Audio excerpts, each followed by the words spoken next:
Nigeria to make sure that our investors can actually have it easy to invest in the UK property market. But coming back to the earlier conversation about the economy, right now I'm joined by Ken Gishinga from Mentoria Economics. And Ken, we saw earlier on briefly CBR rate being raised to 7.5%. And what is the implication of this particular change?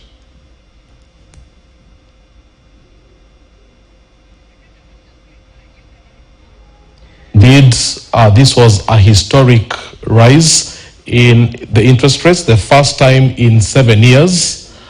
It came as a surprise, but from the CBK's perspective, the gist of their message is that the global outlook has changed. Global inflation is rising, geopolitical tensions are ripping up certain parts of the world, and the coronavirus is still not yet gone. So I think from that perspective, they took the view that a rise in interest rates might cool down the inflationary pressures.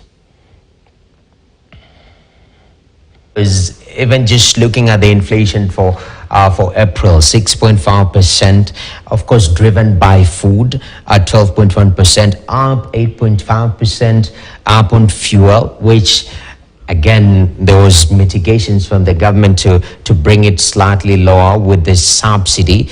But the growth of GDP, the CBK actually projects that GDP growth for Q1 will be 7.1%. Is this tenable? Well, that might have to be reduced downwards, but it won't go significantly lower than that because remember last year, we were in the heart of the COVID pandemic and the level of production was quite little.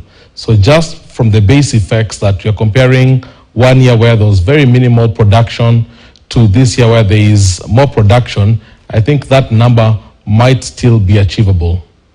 And Ken, we have also seen from a fiscal standpoint, the intervention by, the IMFs coming in and saying this is what you need to change based on where your economy is. And then we have Treasury coming with the finance bill, taking it to Parliament and Parliament turning it down. And there's been talks that this Bretton Woods institutions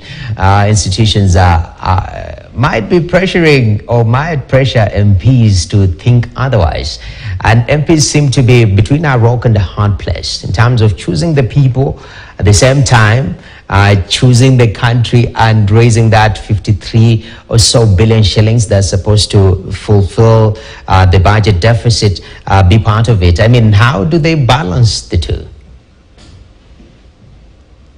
Are you absolutely spot on? No, it's not an easy time for the parliamentarians. Kenya is in the middle of a program with the IMF, and part of that program means we have some tax revenues that we need to hit to bridge those budget deficits. On the other side, the country is approaching an election, and it doesn't make good politics to approach an election when the cost of living is going up. So I think the parliamentarians are trying to strike a balance. At times they have to play to the gallery, but there's very little that they can do. I think the room to maneuver is quite limited, and most likely they'll just try and make this process elongated, at least to show the public that they put up some fight.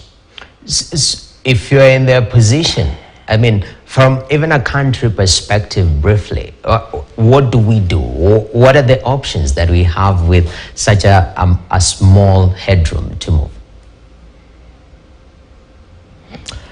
Well, the 3-year program that the IMF has with Kenya has to see its conclusion. There's no doubt about that. I think the best that we can do right now is to ask ourselves, once that 3-year program is over, what kind of Kenya do we want in future?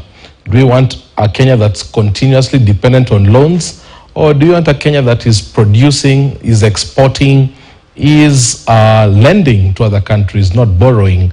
So I think right now that's the only posturing that we can provide. What happens after these 3 years? And I think at the heart of these elections, that will be one of the questions that Kenyans will have to answer. Definitely.